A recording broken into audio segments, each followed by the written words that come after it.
Bismillahirrahmanirrahim. Assalamualaikum warahmatullahi wabarakatuh. Waalaikumsalam warahmatullahi wabarakatuh.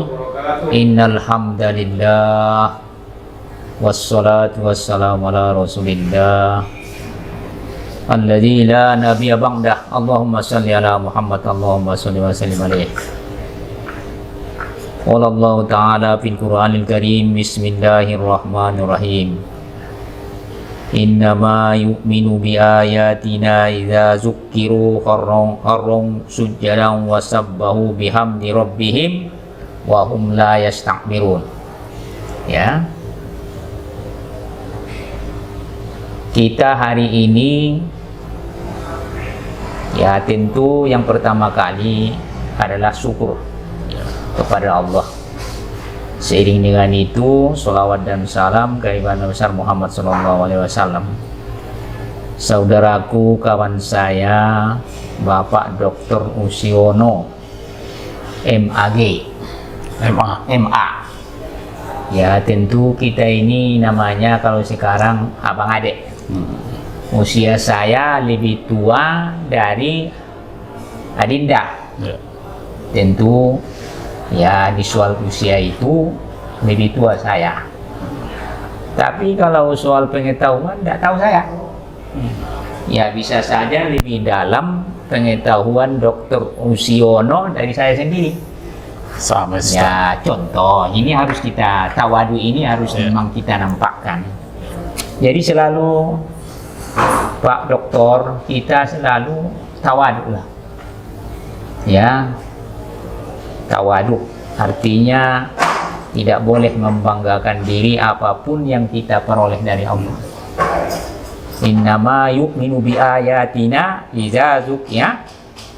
Innama yu'minu bi ayatina allazina idza zukiru biha kharru sujjadan wa sabbahu bihamdi rabbihim wa hum la yastakbirun. Itu dalam surah Sajadah. Kenapa kita disuruh untuk sujud sajadah pada hari Jumat pagi? Karena manusia ini jangan mencontoh Tuhan, harus ya mengimani Allah dan menyembah Allah. Kenapa tadi disuruh untuk sujud sajadah? Sujud ini kan bermacam-macam, ada sujud dalam sholat rukun, ada sujud tilawah namanya, setiap membaca Al-Quran ada namanya, ada 15 disuruh untuk sujud tilawah di luar sholat. Ada juga namanya sujud sajadah dalam surah As-Sajadah. Maka Rasul SAW yang diriwayatkan oleh Imam Bukhari, beliau sholat subuh membaca surah Sajadah 1-30, surah Ad-Dahri atau Al-Insan 1-31.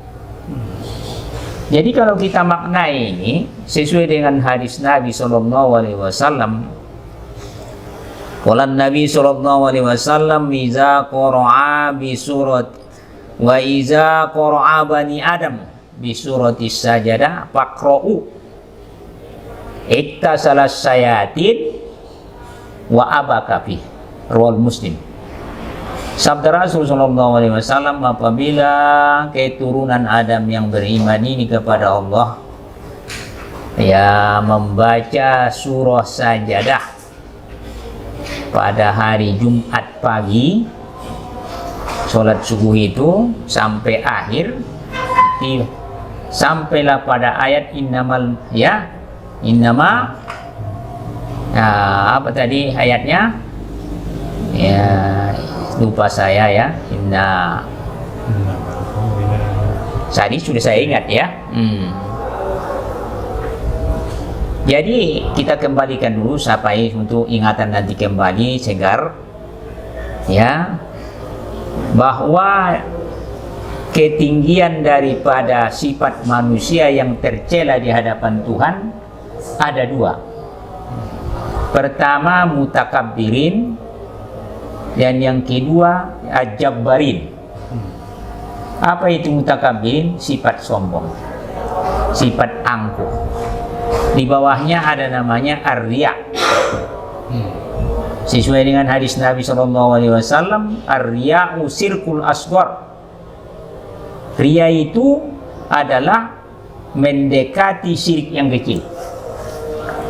Jadi sampai-sampai kita ada yang sekarang ini macam caranya istilahnya, maaf dulu, orang sakti, kembali ke sana. Ini kaitannya dengan mutakabirin. Ini sebetulnya ini ya, rasa keegoannya dengan yang dimilikinya, latihan yang dia peroleh dengan perguruan-perguruan dan sebagainya, apakah ilmu hitam dan sebagainya, sihir, ya ini namanya sangat benci Allah. Kenapa sini? Egonya tidak bisa ditundukkannya, sifat sombongnya akan timbul, merajalela, menganggap orang kecil, menganggap dia super. Ini berbahaya ini. Jadi jangan ada yang menganggap yang sakti ya. Walaupun memang ada diturunkan Tuhan kelebihan kepadanya, dijawab oleh Allah, yas'alunaka 'anir ruh qulir ruhu min amri rabbi wa ma utitum minal ilmi illa qalila. Jadi ingat itu, wa ma utitum minal ilmi illa qalila. Supaya kita ini baik tingkat profesor, doktor apa saja pun, kalau soal keilmuan itu harus memang tawaduk kepada Allah. Itu jawabnya. Kembali temanya tadi, yang sakti-sakti, walaupun dikasih Tuhan sama dia kemampuan itu, seperti main sulap misalnya, yang mengakui tidak bisa dibacok ya, tidak mampan, kemudian bisa ini. Kalau ini yang mau diceritakan sama orang lain, kita sendiri dan sebagainya, dan kita pamerkan sama orang lain, ini akan terjadi nanti apa yang dibuat oleh Allah, ya terjadi syirik kecil. Bahkan apa yang dikatakan oleh Allah, wahum la yastakbirun, semoga kamu jangan sampai sombong di hadapanku. Innama yu'minu bi ayatina alladzina idza zukiru biha kharru sujjadan wa sabbahu bihamdi rabbihim wa hum la yastakbirun. Itu tadi ayatnya, yang lupa itu saya. Diralat kembali ya. Jadi setiap hari Jumat itu kalau bisa sujud sajadah.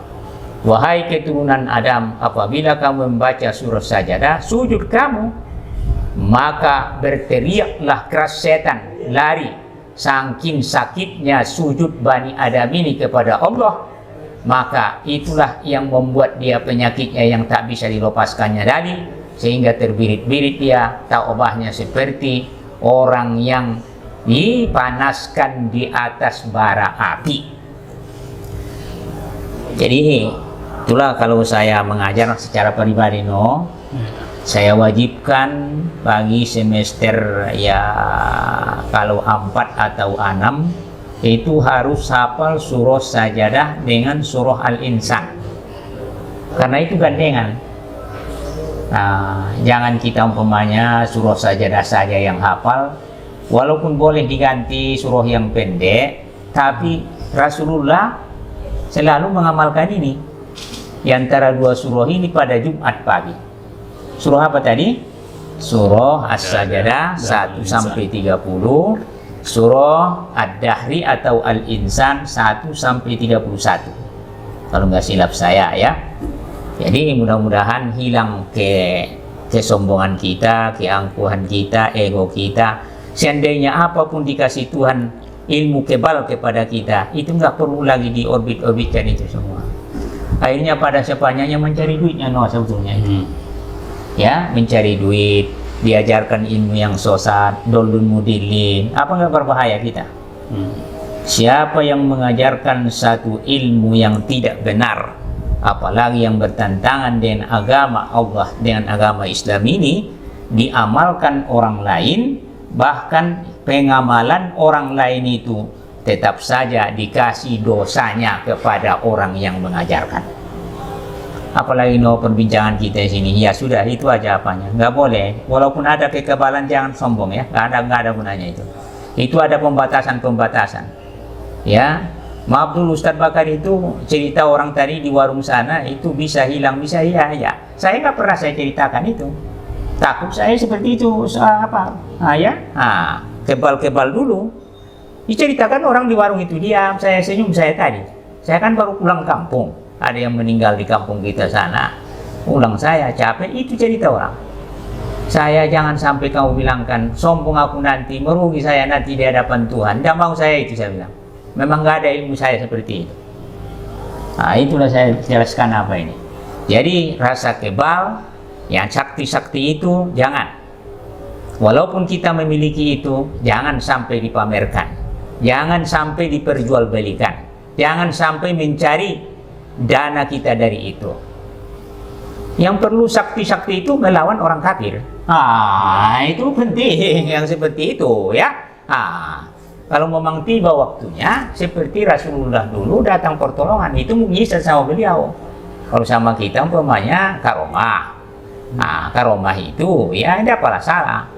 Tapi jangan hanya sistem coba-coba saja kepada apa ini. Bila mana perlu membela agama Allah ini, keluarkan. Itu aja. Ya, jadi tidak payah-payah. Tidak semuanya ilmu sakti itu istilahnya salah, tidak. Ada yang tak perlu kita umbar-hambirkan. Ya, ada yang perlu nanti kita untuk mengisi dan menolong agama Allah. Kadang-kadang orang-orang yang memiliki sakti ini ada dua macam. Ada dia taat. Itu harus dilakukan ya, taat. Kalau taat dia insya Allah tidak bercampur jin, tidak bercampur setan. Tapi kalau tak sholatnya, yang penting walaupun dia baik, tapi meninggalkan sholat, meninggalkan kewajiban-kewajiban, ini bercampur.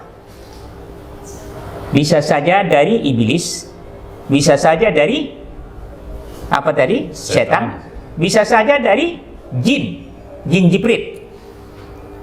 Bisa saja. Sehingga di sebagian di daerah kita di pulau Indonesia ini, Jaziratul Indonesia ini yang tercinta ini, ada yang primitif betul, dia memanggil jin.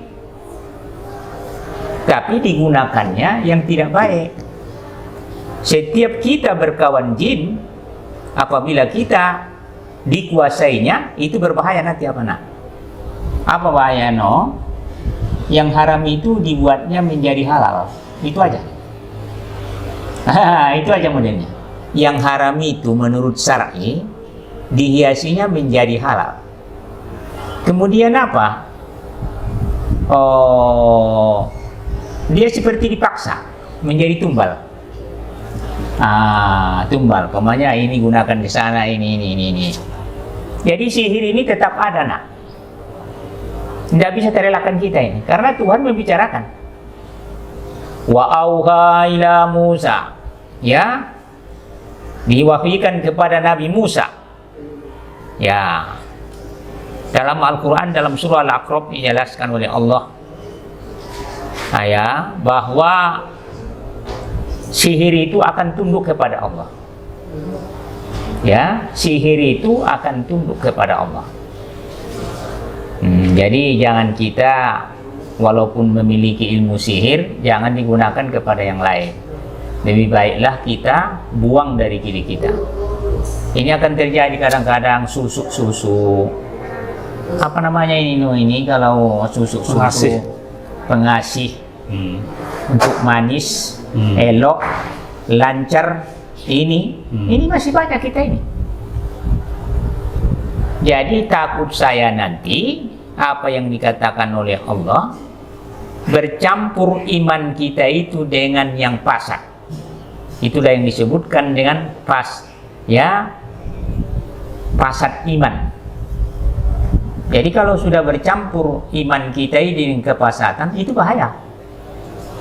Ya, biasanya orang yang memiliki ilmu sihir dan kesaktian yang tidak diarahkan dengan yang positif, insya Allah dia seperti perangai jin.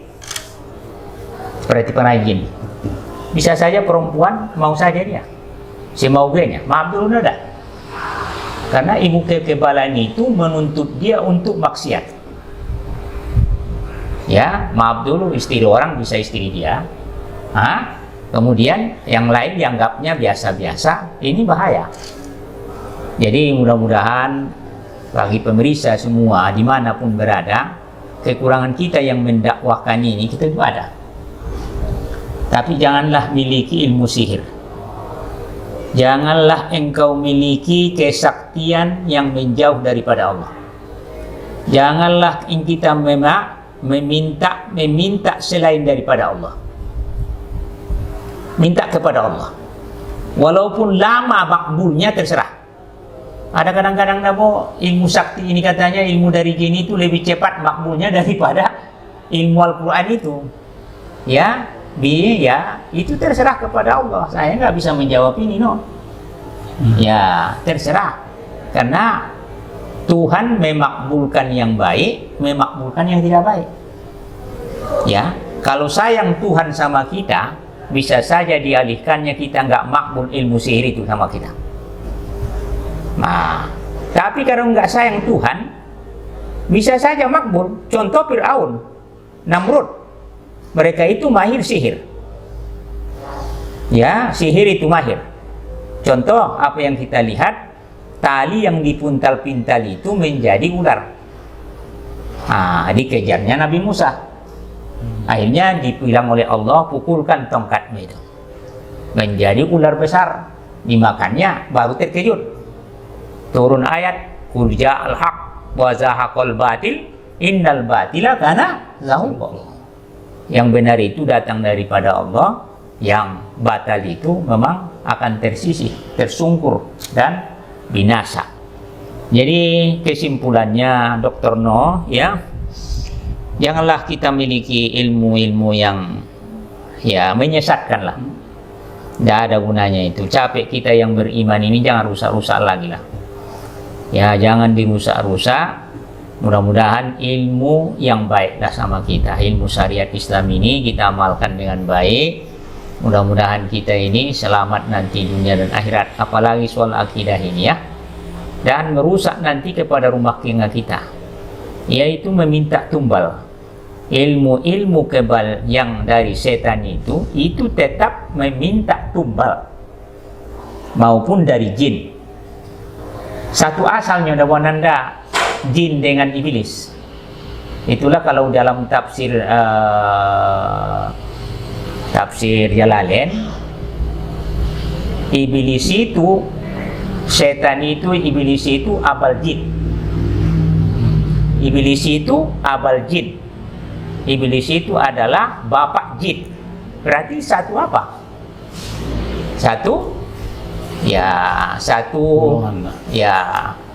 Satu porsi lah namanya, satu apa. Kemudian ada kesayangan Tuhan. Di antara jin ini terbagi dua juga. Ada yang mukmin, ada yang muslim, ada yang kafir. Tahu banyak seperti kita. Dan kita pula ada juga yang beriman, ada yang kafir.